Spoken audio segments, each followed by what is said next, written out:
if you're preparing for the Etihad Airways cabin crew virtual assessment, this video is for you. Today I'm going to walk you through the entire Etihad cabin crew virtual assessment process, step by step, exactly how the day goes, what to expect during this assessment, and the common questions. I will also exclusively take you through the role play, the card activity, and give you some tips to help you succeed in this assessment.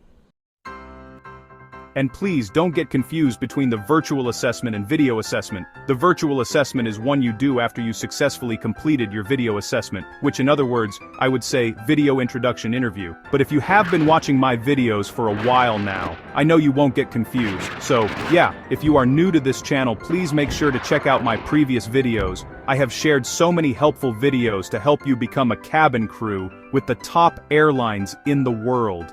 And I do all that for free. Just like these airlines will train you to become cabin crew at no cost. Yes, you heard that right. The cabin crew training is completely free, and you do not need to have aviation experience.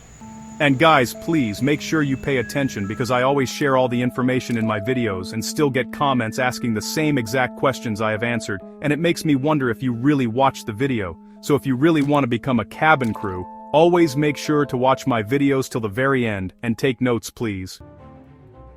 Okay, so, in this video, I will share what to expect during this virtual assessment, the questions asked and tips to help you ace this interview. Hundreds of candidates who watch my videos have become a cabin crew using my tips, and you can do it too. Okay, so, during this virtual assessment, you will learn so much about Etihad as a company and about the cabin crew role. In other words, this virtual assessment is the assessment day interview, but you will do it online.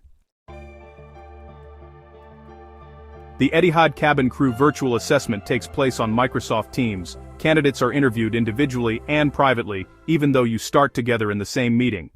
So, the entire process actually takes about 6 hours, so you'll want to be prepared for a pretty long day. But, the actual assessment itself is really only about 2 hours, and it happens in 2 separate stages. Oh, and in case you're wondering, there is absolutely no group exercise at all. Usually, there are about 30 applicants attending one virtual assessment. You'll get the Microsoft Teams link a few days before your assessment day. Now, Microsoft Teams is an online meeting and collaboration platform created by Microsoft. Basically, it's just an app used for video calls, interviews, and virtual meetings. So, you'll join a Microsoft Teams meeting along with other candidates from all over the world and the Etihad recruitment team. Once everyone's in the meeting, the recruitment team will welcome you, give a presentation about Etihad, explain the cabin crew role, and walk you through how the assessment will flow. And, it's really important to pay attention during this presentation because questions later in the interview may come from what was discussed here. After the presentation, the recruiter will then pick each one of you and move you into another online meeting room one by one. This is your first one-on-one interview. During this first round, the recruiter will do a grooming check, ask you to stand up, ask about your height, and check your hands, neck, and teeth. They may also ask you to walk. This round is mainly about getting to know you a little bit, understanding why you want the cabin crew role, and seeing what you can bring to Etihad. So, you will answer a few questions, and then the recruiter will go ahead and confirm all the information you mentioned in your application. That's why I always tell you, before you go for any interview, make sure you know what is in your CV. After that, you leave the meeting and wait for the second round, but not everyone gets invited for the second round. During the first round, you may or may not do the card activity. Okay, so here's how it works. If the recruiter is satisfied with your answers, you may not have to do the card activity. But if the recruiter feels like they need a bit more from you, then you will be asked to do the card activity. You don't get to pick the card yourself. The recruiter picks the card for you and shows it to you on the screen. It could be a word card or an image card. For the image card, you might get something like a lady doing skincare, fast food like fries, dessert, or many other options. Now, for the word card, I've actually done an exclusive video covering all the words that you could get, so definitely check out that video. I'll link it at the end, so make sure you don't miss it. It'll be a huge help to you. And for the image card, well, I think I should also do a video about that soon. Okay, if you need a video on the image card, please let me know. Before we continue, I know you don't like being told this, but please do me a favor and hit that subscribe button, it really helps a lot. My commitment to you is to keep sharing with you detailed and up-to-date cabin crew content that truly helps you understand the process and prepare with confidence. And if you're enjoying what you're learning in this video so far, please don't forget to like the video as well. Your support means everything and helps this content reach more people who need it. Okay, back to where we were. For the card activity, just talk about what comes to your mind. Do not go deep. Just don't talk too much. Stay on topic and don't overthink it. If you are successful in the first stage, you will receive another email inviting you to a second Microsoft Teams meeting. However, you will wait for a couple of minutes while the recruiters finish with all candidates. There will be another presentation, and once again, you will be pulled out for a one-on-one interview. This is the final interview. It is one-on-one with a recruiter. Again, this is done privately. In this round, you will be asked further questions. Some questions will be about what was discussed during the day. There will be another grooming and skin check, and they will double-check tattoos. So, make sure to use a camera that allows you to show your full body. Some questions you may be asked include, give me an example of a time when you corrected something with your colleague. What is your current role? For this assessment, you may do role-play questions. The interviewer usually acts as a guest or passenger. For example, a passenger, a hotel guest, or a restaurant guest, and you act as cabin crew, waitress, receptionist, or another service provider. Here is an example of a role-play question. The recruiter acts as an angry hotel guest, and you are the receptionist.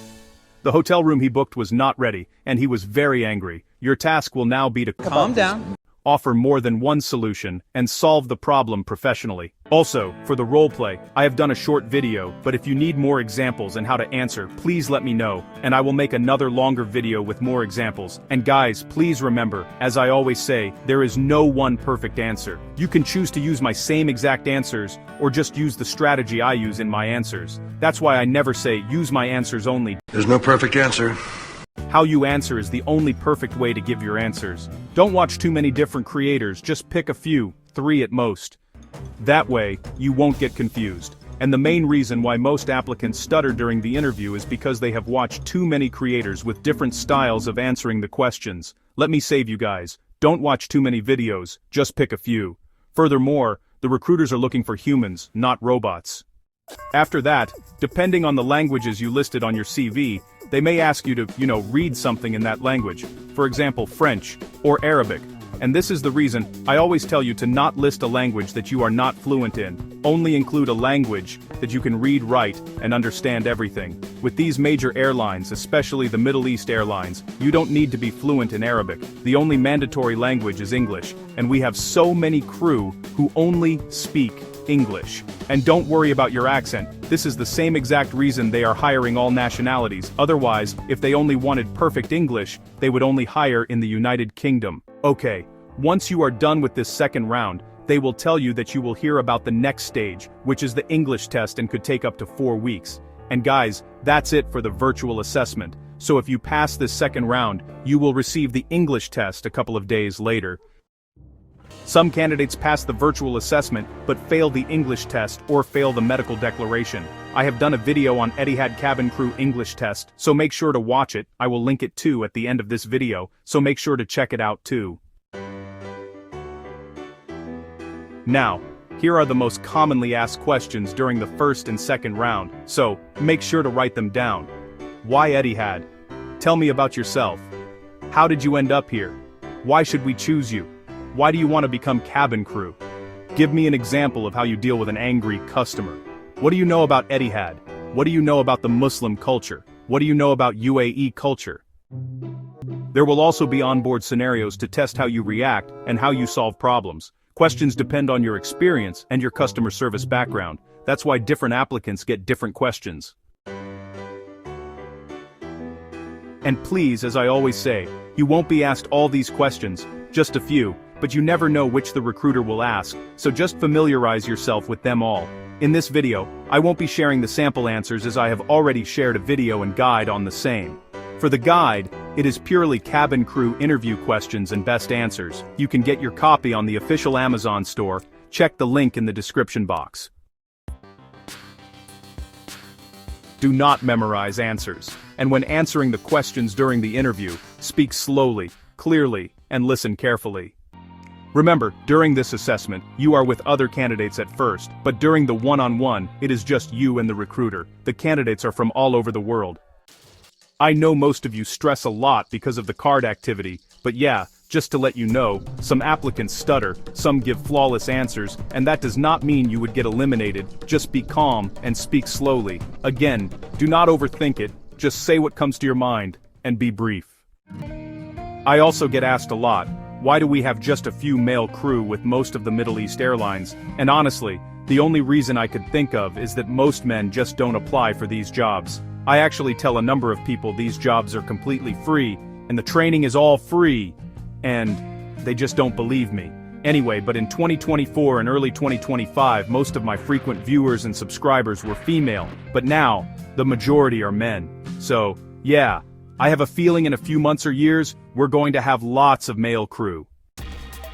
I know you must now be wondering, how will you know if you pass the assessment? And so to answer you, you know you have passed the assessment if your application status changes to under consideration. It is at this point you start receiving emails from Etihad about the English test. This may take time, so don't stress. Remember, Etihad processes many applications, that's why it really takes them quite some time. Some applicants receive the English test one day after the interview, while others wait for a few more days or even weeks. It just depends. And as promised, here are the tips that will help you ace the Etihad virtual assessment. Engage with other candidates naturally, smile, and remember, the recruiters are watching from the moment you join. And please, let others talk, but don't overdo it. Another important tip that I should have mentioned first is, make sure to join the assessment at least 10 minutes earlier. This will help you to ensure your camera and sound work properly. And for the device to use, please watch the video I did recently about the best device to use. Talk casually but don't dominate conversations. Remember, recruiters are listening. Listen carefully to instructions. Don't ask questions that were already answered. Always research what Etihad means. You really do your research. These tips also apply with all other airlines. Make sure you know all the basic information of the airline you are applying with. Another helpful tip is to practice role-play situations and show teamwork and communication skills. As mentioned, let me know if you need a video on the role-play question situations. Be polite and follow instructions, and lastly, just be you. Don't be fake. The recruiters can tell, and as mentioned, they are not looking for perfectionism. They want to hire people, not robots. And guys, that's pretty much it. Thank you for watching to this very end. I hope this video has been of huge help to you. Etihad is truly an amazing company to work for, and if you make it through the process, you are genuinely one of the fortunate ones. It's a competitive journey, and getting selected means your effort, preparation, and potential were seen and valued. If you didn't make it this time, please don't be discouraged. Keep trying. Sometimes it's not a no, it's simply not your time yet. Every attempt teaches you something, and every step brings you closer to where you're meant to be. And in case no one told you today, I believe in you. Other candidates made it, and that means you can too.